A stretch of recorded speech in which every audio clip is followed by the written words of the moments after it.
a book, and I think it's been a while, 2017, and I told my story. I'm currently 17 years in marriage, but I've been with my husband, or I've known him for the past, add 5 to 17 is what? 22. So 22 years. So I got to know him 22 years ago. That should have been in 2002. That was when I met him and we started this journey. Before I met my husband when I was 19 years old. And before I met him, I used to pray for marriage. I started praying for marriage when I was about 16 years old. I started talking to God about marriage. There's one thing God said he's going to do in this service, and he's going to be bringing healing and restoration to relationships and to marriages. So please, as you just listen to me, keep your heart open, because there's going to be a lot of healing taking place in your relationships and in your marriage. There is something else God said. God said, I'm releasing helpers to my people today.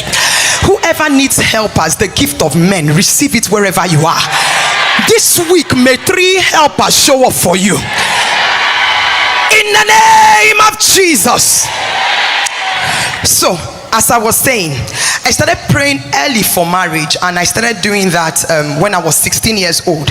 I did that because of the family I grew up in and what I saw happen in my marriage. So the first thing I'm talking about right now is parents as models. Parents as models. Just put it down somewhere. Parents as models. I grew up in a home. My parents loved themselves. They loved themselves. And but I saw a pattern that started to affect me without me knowing. My parents knew how to quarrel. They didn't quarrel in the secret, they quarreled in the open. They had their arguments in front of us, and they even were physical in front of us. And as a child, I saw myself and my elder brother trying to separate my parents from fighting. And imagine a child doing that. We're crying, you'll be crying. You know, you'll be crying, mommy, daddy, stop, daddy, leave mommy, like that. And I'm sure my parents, in the innocence of their hearts or naivety, probably they didn't even understand the impact on us, the children. So this was how I grew up, and I continued to grow up like that till I met my husband at age 19. So why am I mentioning this? I'm saying this for every parent here or parent to be. You are a model. Be careful what you model around your children. Your children, it is English people that says the apple does not fall where? It does not fall far from the tree. So whoever you are, just know that you are mirroring the image of what you want your son or your daughter to become. If you are not proud of who you are before them, then stop doing that thing, because your children will likely become who you are. I have discovered that for me to even want to get married, those of us, if you are here, that grew up in such an environment, is either most times you don't want to marry. You make up your mind that you won't marry because of what you have seen. Some of us grew up and we hate men. Some of us just grew up, or whether it's the men hating women, I don't know, but we just grew up and we don't want to marry. But for some strange reason, God knowing where he was taking me, for me, he made me want to marry. And please understand that if you grow up in such an environment, if your child becomes you, replicates you in the future, it's likely that they will not be able to stay in their marriage like you and your husband or wife stayed.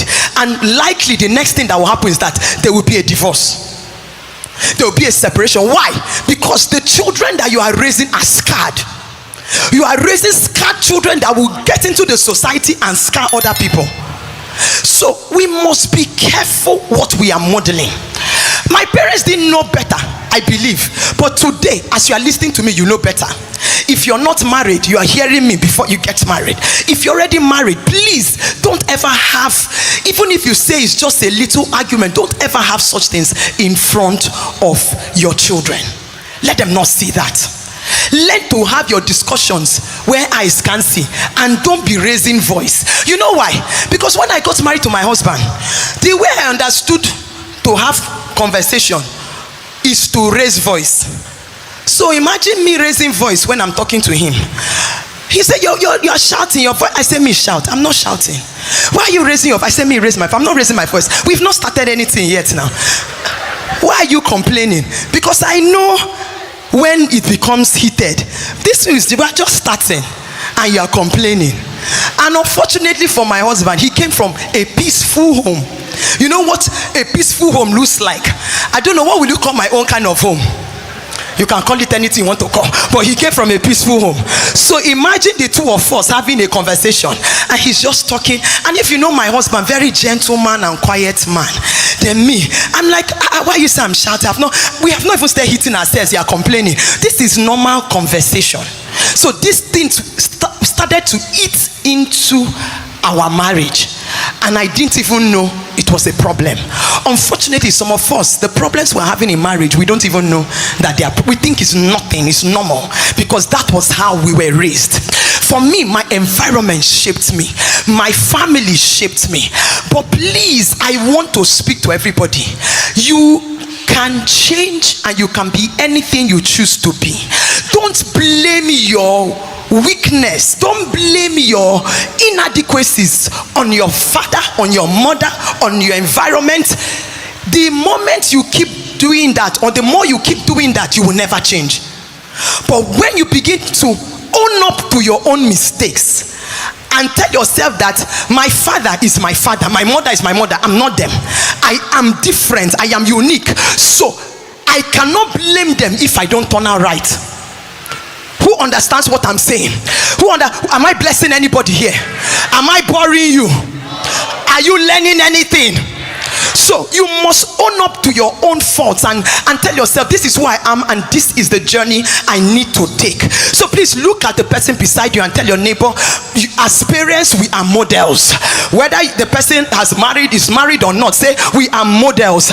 Ask your neighbor, what are you modeling to the next generation? Let me even tell you a little bit about my background. I don't know how many of you fought as a child. Me, I fought. Who fought? If you see me fighting, girl, I used to fight boys in primary school. Who is that lady that can raise their hand? If you're not, raise your hand. What are you afraid of? If I am standing here and telling you the world is seeing me, why are you hiding there? Raise your hand. Okay, it's not only me. I used to pride in being able to beat boys, and I will have my long nails and I will scratch them, and in my mind I have gotten a trophy. Imagine that kind of woman when you now want to marry. Do you know what made me stop fighting?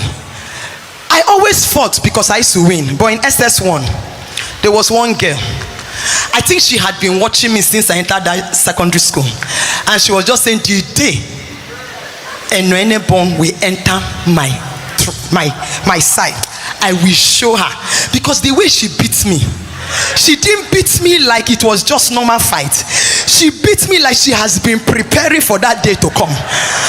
And God used her to reset my brain and tell me that, you see this fighting, it will take you nowhere, just leave that one. So that was the last time I ever fought. I did not stop fighting because God told me not, because they beat me well. The beating I received told me, leave this one for those that can do. If you are a fighter here, stop fighting. Because I have heard and I have seen women that have held their husbands in their throat, their collar. It doesn't even fit us. And even for the men, there's nothing in fighting. Whatever you don't deal with now that you are unmarried, you will carry it into your marriage. Whoever you are now is what you are going to show in marriage. Don't even think your marriage will change you. It won't change you. It will actually amplify and magnify whether it's a weakness or a strength. So this is the time to deal with whatever it is that is a weakness. And this brings me to the next point. Number 2, stop validating your weaknesses. My second point, stop validating what? Weaknesses. I always validated my weaknesses. I will say, after all, this is how I grew up. And do you know what? I used to argue. I love to argue. Who argues here? Who knows what it means to argue? Do I have people that argue? Akape, I need you people to cooperate with me. Do I have people that argue on this side? Do I have people that argue? Oh, you cannot win me in an argument. I used to argue pointless. What can I call it? Pointless arguments. As in pointless in the sense that, you see, once I take a stand on something, There's nothing you will say that will change my mind. Talk today till tomorrow, I'm still where I am. And unfortunately, I had people that made me think what I was doing was right. So even to when I was married, because this my whether you call it lifestyle, personality, attitude, I took it into marriage. So even while I was married, I can remember my boss in human resource tell me that they don't mind sponsoring me to go and read law. They were, because in their mind, I like to do what? Argue.